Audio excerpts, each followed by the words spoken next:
Hello students, welcome to the class. Today we will discuss about the translation. Class 12 chapter 6 molecular basis of inheritance biology. Last lecture में आपने transcription के बारे में पढ़ा. आज हम स्टडी करेंगे ट्रांसलेशन, यानी कि आपने डीएनए बना लिया, फिर उससे एमआरएनए बनाया. आज हम बनाएंगे एमआरएनए से प्रोटीन.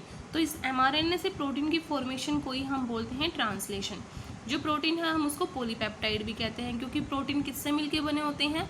अमीनो एसिड से मिलके बने होते हैं, और उनके बीच में जो बॉन्डिंग होती है वो पेप्टाइड बॉन्डिंग होती है, इसीलिए हम उसको. तो इसी तरह से जब बहुत सारी बॉन्डिंग आपस में कनेक्ट होती हैं तो वो पॉलीपेप्टाइड बन जाता है. तो इसलिए हम प्रोटीन को बोलते हैं पॉलीपेप्टाइड.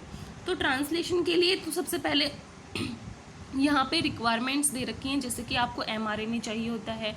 जो आपका आरएनए होता है वो मेनली 3 टाइप से होता है: एमआरएनए, टीआरएनए और आरआरएनए. एमआरएनए को हम बोलते हैं मैसेंजर आरएनए, जो क्या करता है इन्फॉर्मेशन को मैसेंजर यानी कि मैसेंजर की तरह एक्ट करता है, पास आउट करता है. टीआरएनए को बोलते हैं हम ट्रांसफर आरएनए, जो ट्रांसफर होता है. इसको हम अडप्टर आरएनए भी बोलते हैं, क्योंकि अडप्टर का मतलब होता है सोलूबल, क्योंकि ये क्या करता है एमआरएनए की सीक्वेंस पे जो क्या होता है, जो भी सीक्वेंस होती है उनको ये रीड करता है. फिर होता है आरआरएनए. आरआरएनए का मतलब होता है राइबोसोमल आरएनए. राइबोसोम का फंक्शन क्या होता है? प्रोटीन की सिंथेसिस करना. मैंने कल भी बताया था, ribosome is the protein factories. तो ये जो राइबोसोम होते हैं इसकी 2 सब यूनिट्स होती हैं. एक होती है 80S, एक होती है 70S. एस का मतलब है स्वेड वर्ग यूनिट. तो 80 की बात करें वो आपकी यूकैरियोट्स में मिलती है, और 70 की बात करें वो आपकी प्रोकैरियोट्स में मिलती है. अब ये जो 80 है और 70 है इसकी भी फर्दर्स यूनिट होती हैं. जैसे 80 को हम 60 और 40 बोलते हैं, और 70 में आपकी आती हैं 50 और 30. एक लार्ज बनेगी और एक स्मॉल बनेगी. तो ये क्या करती हैं? ये बाइंड करती हैं with the help of magnesium के साथ, और ये कॉन्टैक्ट में आती हैं एमआरएनए के साथ और प्रोटीन की सिंथेसिस करती हैं. तो यहाँ पे बता रखा है कि जो प्रोसेस होता है ट्रांसलेशन का वो एक इनिशिएशन कोडोन से स्टार्ट होता है. जैसे कि आपने रेप्लिकेशन में देखा कि ORI होता है, वहीं से प्रोसेस स्टार्ट होता है, जहाँ से ओपनिंग होनी शुरू होती है. ट्रांसक्रिप्शन में देखा कि प्रोमोटर होते हैं, वहीं पे जाके पॉलीमरेज जो होता है वो बाइंड करता है. तो सेम केस आपका ट्रांसलेशन, यहाँ पे होते हैं आपके इनिशिएशन कोडोन, जैसे AUG, GUG, ये आपके इनिशिएशन कोडोन है. अगर जहाँ पे भी ये इस तरह के आपके कोडोन मिलेंगे वहीं से ट्रांसलेशन स्टार्ट हो जाएगी. अगर सपोज करो एक सीक्वेंस है कोई, अगर उससे पहले कोई और कोडोन आ जाता है तो वहाँ से ट्रांसलेशन नहीं होएगी, सिर्फ यहीं से. अगर इससे पहले कोई और सीक्वेंस है तो वो मूव नहीं करेगी, सिर्फ यहीं से आपका प्रोसेस स्टार्ट होएगा. तो आपकी टीआरएनए की स्ट्रक्चर कुछ इस टाइप से होती है. यहाँ पे अमीनो एसिड्स बाइंड करते हैं, यहाँ पे आपकी राइबोसोम बाइंडिंग साइट्स होती हैं, यहाँ पे आपके एंटीकोडोन बाइंडिंग साइट होती है. ये आपकी एमआरएनए की सीक्वेंस है, इस पे हैं आपके कोडोन्स, इसके कम्प्लीमेंट्री यहाँ पे एंटीकोडोन्स बाइंड करते हैं, और इसी तरह से आपकी ट्रांसलेशन होती है. ये आपकी डी लूप होती है. अब जैसे कि आप यहाँ पे देख सकते हो कि जो टीआरएनए है वो यहाँ पे रीड करता है सीक्वेंस को, और उसी के अकॉर्डिंग अमीनो एसिड्स को यहाँ पे या एंटीकोडोन्स को वो बाइंड करता जाता है एक के बाद एक. इस तरह से ये प्रोसेस चलता रहता है. तो ट्रांसलेशन स्टार्ट होने से पहले यहाँ पे होता है अमीनो एसाइलेशन. जैसे कि अमीनो एसिड्स को उसने ऐड करता जाता है तो एक चेन बनती जाती है. और मैंने जैसा कि बताया अमीनो एसिड्स के बीच में होता है पेप्टाइड बॉन्ड, और अगर कोई बॉन्ड बनता है तो उसको एनर्जी भी चाहिए होती है. वो एनर्जी कहाँ से आती है? वो ATP से आती है. फिर ये अमीनो एसिड बाइंड करते हैं अपने रिस्पेक्टिव टीआरएनए के साथ, तो इसी को हम बोलते हैं चार्जिंग ऑफ टीएनए, यानी कि टीएनए का चार्ज होना, या इसको हम बोलते हैं अमीनो एसाइलेशन. तो ट्रांसलेशन से पहले अमीनो एसाइलेशन होती है. इसमें क्या करता है आपका जो अमीनो एसिड है वो ATP के साथ कंबाइन करते हैं और एक कॉम्प्लेक्स बनाते हैं, जिसको हम बोलते हैं अमीनो एसाइल कॉम्प्लेक्स. ये आप यहाँ पे देख रहे हो, ये जो कॉम्प्लेक्स आपका जो प्रोडक्ट बना है इसको हम बोलते हैं अमीनो एसाइल कॉम्प्लेक्स. और इसमें किस एंजाइम ने हेल्प किया है? अमीनो एसाइल ट्रांसफेरेज में.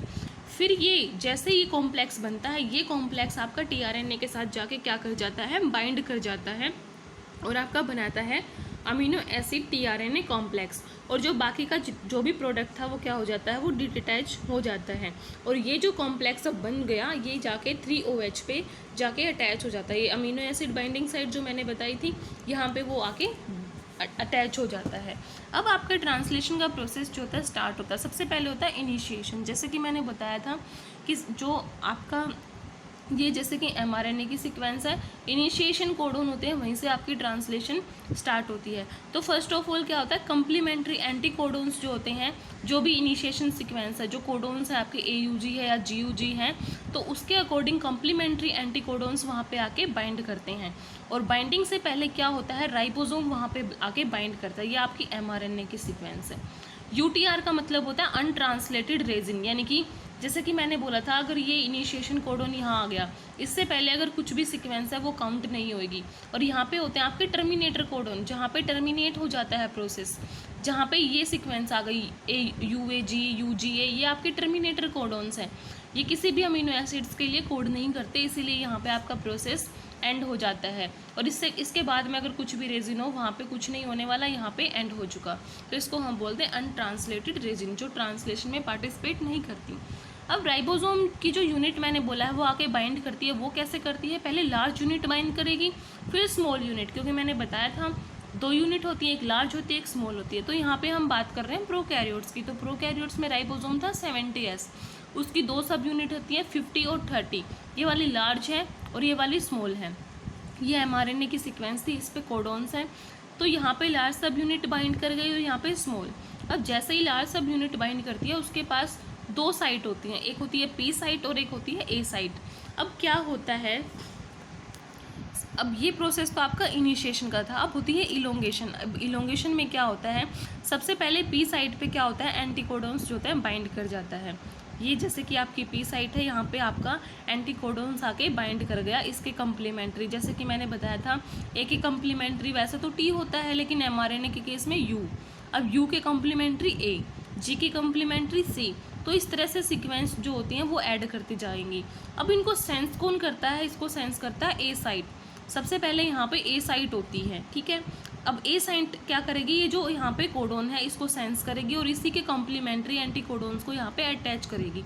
अब जैसे ही यहाँ पे बाइंडिंग हो गई तो A साइट आगे मूव कर जाएगी और यहाँ पे P साइट आ गई, तो फिर A साइट फिर से यही प्रोसेस करेगी। अब जो यहाँ पे कोडोन्स होएगा उसको सेंस करेगी और बाइंड करेगी और फिर आगे मूव कर जाएगी। अब A की जगह यहाँ पे P आ जाएगा, फिर A साइट फिर आगे मूव करती है और फिर से यही प्रोसेस जो होता है वो चलता रहता है। इस तरह से आपकी इलोंगेशन चलती रहती है। आप यहाँ पे देख सकते हो, जैसे यहाँ पे बाइंडिंग हुई तो A की जगह P आ गया और P जहाँ पे फिर A जो था वो आगे मूव कर गया। इस तरह से फिर से सेंस करेगा, यहाँ पे बाइंडिंग होएगी, यहाँ पे P आ जाएगा, फिर A फिर आगे मूव करेगा।